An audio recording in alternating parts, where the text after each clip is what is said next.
నిజముందా? Court ఎన్నిసార్లు చెప్పింది, ఎన్నిసార్లు ముట్టకాయలు వేసింది. ఒక ఎఫ్ఐఆర్ చేయని కేసును ఇదొక కేసు. దీని గురించి ఈ మోడీ గారు, అమిత్ షా గారు దేశమంతా ఒకటై కాంగ్రెస్ పార్టీని ఇబ్బంది పెట్టాలి, సోనియమ్మను, రాహుల్ గాంధీ గారిని ఇబ్బంది పెట్టాలని. వాస్తవానికి రాహుల్ గాంధీ గారిని మీరు టచ్ చేయడం కాదు, ఇలా ఓటు చోరు గురించి దేశవ్యాప్తంగా ప్రజలందరూ చెప్తున్నారని చెప్పి డైవర్ట్ చేయడానికి ఇవాళ నేషనల్ హెరాల్డ్ కేసును తీసుకొచ్చింది. ఎన్నిసార్లు తీసుకొస్తారు రా? మీకు సిగ్గేం లేదురా నాయన.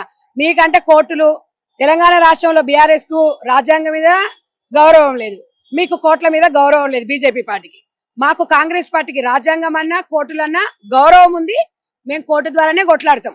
కోర్టు కొట్టేసిన కేసును తీసుకొచ్చి అమ్మని తీసుకొచ్చేసి వాళ్ళిద్దరిని తీసుకొచ్చి ఇంటరాగేషన్ చేసి టార్చర్ చేయడం అనేది అది బీజేపీ పార్టీకే, వాళ్ళ చిత్తశుద్ధికే వదిలేస్తున్నాం. నికాసైన పార్టీ గాంధీ కుటుంబం అనేది త్యాగాల కుటుంబం.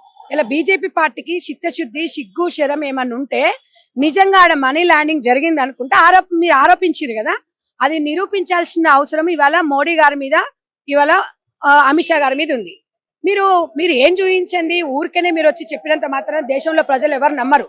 నాకు ఒక్కటే గుర్తుకొస్తుంది తమ్ముడు, దేశంలో బ్రిటిష్ పాలన ఉన్నప్పుడు దేశంలో బ్రిటిష్ వాళ్ళు భారతీయులను ఎట్లా అణచివేసిండ్రో, మొత్తం మేమే కర్త క్రియా కారణంగా చేసిండ్రో అదే అడుగుజాల్లో బీజేపీ పార్టీ నడుస్తుంది. ఇవాళ కాంగ్రెస్ పార్టీ కార్యకర్తలు అణచివేయాలి, కాంగ్రెస్ పార్టీ ఉండొద్దు, నామరూపాలు చేయాలి అంటున్నారు. కానీ బట్టలో నిప్పును పెడితే బట్ట కాలి మాడి మసైపోతారు మీరు. ఇవాళ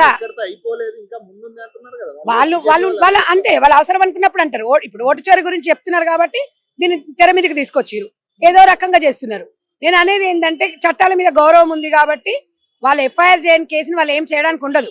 పైచాచిక ఆనందము పొందడానికి ఇట్లా రాజకీయంగా లబ్ధి కోసం చేస్తారు తప్ప ఎందుకు అనంటే ఇదే ఇప్పుడు జాతీయ ఉపాధి పథకం అనేది ఇవాళ బలహీన వర్గాల కోసము గ్రామీణ ప్రాంతాలలో ఆ కార్యక్రమం అది పెడితే దాని పేరు తీసి పేరు మారడం వల్ల వీళ్ళకి ఏమైనా లాభం ఉందా?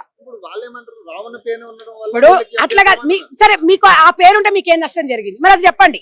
ఇప్పుడు ఆ పేరును తీయడం అనేది దానివల్ల మీకు ఏం లాభం జరిగింది, మీకు అంతకుముందు ఉంటే నష్టం ఏం జరిగింది అనేది వివరించాలి. ఇది పైచాచిక ఆనందం అంటారు.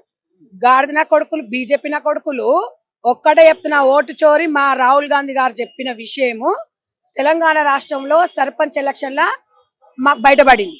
నిజంగా మీకు చిత్తశుద్ధి ఉంటే ఇవాళ 12,700 పైచిలకు గ్రామ పంచాయతీ ఎలక్షన్లు అయితే 500 గెలుస్తారు. సిగ్గుందా, శరం ఉందా?